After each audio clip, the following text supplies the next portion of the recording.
আমাদের গ্রামের মধ্যে যেগুলা খাল ছিল সেগুলা সকলেই ভরাট করে বালির দালান গোর খুঁটা গেট নির্মাণ করেছে।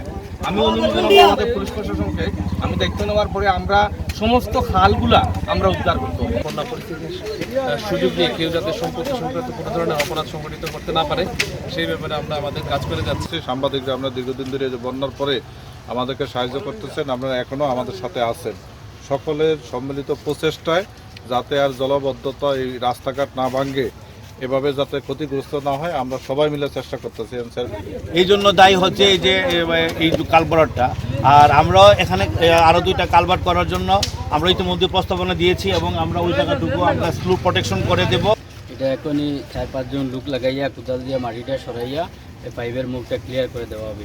এবং এটাতে আমরা কালভার্ট করতে চাই, এই জায়গায় ওই জায়গায় বড় দুইটা আমরা কালভার্টের অলরেডি প্রস্তাব দিয়ে দিচ্ছি, কিন্তু কালভার্ট তো মুখের কথা না বললে হয় না। আমি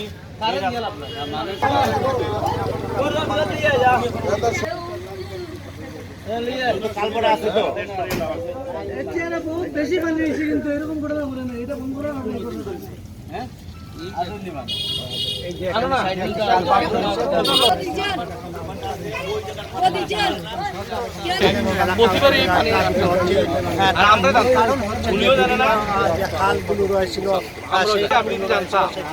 এটা যাতে পানিটা নামতে পারে সেই ব্যবস্থা আমরা সবাই সম্মিলিতভাবে করতেছি। সাংবাদিকরা আমরা দীর্ঘদিন ধরে বন্যার পরে আমাদেরকে সাহায্য করতেছেন, আপনারা এখনও আমাদের সাথে আছেন। সকলের সম্মিলিত প্রচেষ্টায় যাতে আর জলবদ্ধতা এই রাস্তাঘাট না ভাঙে, এভাবে যাতে ক্ষতিগ্রস্ত না হয়, আমরা সবাই মিলে চেষ্টা করতেছি। এটা আমাদের উপজেলা চেয়ারম্যান এবং অজিম মহোদয় এখানে উপস্থিত আছেন। এটা এখনই 4-5 জন লোক লাগাইয়া কোদাল দিয়ে মাটিটা সরাইয়া এই পাইপের মুখটা ক্লিয়ার করে দেওয়া হবে। এবং এইটা বন্ধ থাকার কারণে আমাদের এই রোডটা কিন্তু বারবার ভেঙে যায়। প্রথম ধাপে মাননীয় সংসদ সদস্য মহোদয় এখানে এসেছিলেন, আমাদের রোডসের এসডিও সাহেব আছেন, এসও সাহেব আছেন, ওনারা তাৎক্ষণিক ব্যবস্থা করেছিলেন, কিন্তু এই ধাপের বন্যায় এটাও টিকে নাই। আমরা ওনাদেরকে যেভাবে হোক এই 2টাতে কালভার্ট ওনারা এস্টিমেট করে দিচ্ছেন। আর আজকে আমাদের সার্কেল আমাদের অত্যন্ত শ্রদ্ধেয় অফিসার ইনচার্জ মন্ত্রী এবং এসডিও সাহেব রয়েছেন, আপনারা রয়েছেন, আমাদের কাউন্সিলর সাবেক কাউন্সিলর সকলেই আছেন। আমরা একটা অনুরোধ করবো আপনাদের, খানাইঘাটে বন্যা হওয়ার মূল কারণ হচ্ছে সুরমা নদীর খননটা নেই। দ্বিতীয় ধাপ হচ্ছে আজকে সকালেই মাননীয় পারিষদের সাথে আমার কথা হচ্ছে, জাহিদ মালিক সাহেব এয়ারপোর্টে আমি বলেছি ওনাকে ইমার্জেন্সি বরাদ্দ দেওয়ার জন্য, রাত্রে আবার মিটিং হবে, উনি দেবে। কিন্তু আমাদের নদী খনন এবং আমাদের গ্রামের মধ্যে যেগুলা খাল ছিল সেগুলা সকলেই ভরাট করে বালির দালান গোর খুঁটা গেট নির্মাণ করেছে। আমি অনুরোধ জানাবো আমাদের পুলিশ প্রশাসনকে, আমি দায়িত্ব নেওয়ার পরে আমরা সমস্ত খালগুলা আমরা উদ্ধার করতে হবে। খাল যদি উদ্ধার না করা যায় তাহলে আমাদের রাস্তাঘাট ফেলছে। আমি সকলের সহযোগিতা চাই, আমরা আছি, আমরা সকল ভাই ভাই পুলিশ সব মিলেই আমরা কাজ করতে চাই, আমরা আপনাদের সকলের সহযোগিতা চাই। উপজেলা চেয়ারম্যান মহোদয় উপস্থিত আছেন, সার্কেলের এসপি মহোদয় আছেন, আমাদের ওসি মহোদয়, আমরা স্থানীয় গণ্যমান্য ব্যক্তি।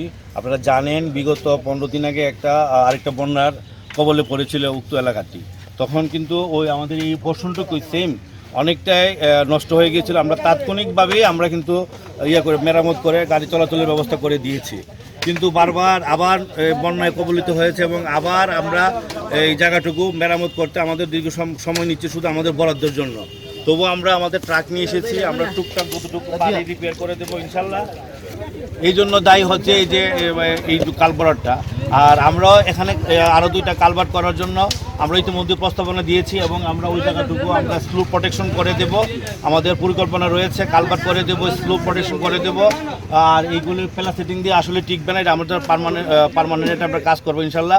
আপনাদের সহযোগিতা থাকলে, চেয়ারম্যান মহোদয় সহযোগিতা থাকলে ইনশাল্লাহ আমরা দ্রুতই কাজগুলো করতে সচেষ্ট হব। সবাইকে ধন্যবাদ। বন্যা পরিস্থিতির সুযোগ নিয়ে কেউ যাতে সম্পত্তি সংক্রান্ত কোনো ধরনের অপরাধ সংগঠিত করতে না পারে সেই ব্যাপারে আমরা আমাদের কাজ করে যাচ্ছি। আর রোডসের যারা আছেন তারা তো সার্বিক পরিস্থিতি দেখতেছেন এবং যতটা ওনাদের অবস্থা থেকে করা যায় ওনাদেরকে ধন্যবাদ, ওনারা উপস্থিত হয়েছেন, যতটুকু পারবেন ওনারা চেষ্টা করতেছেন পরিস্থিতি এই অবস্থা থেকে উন্নয়নের জন্য।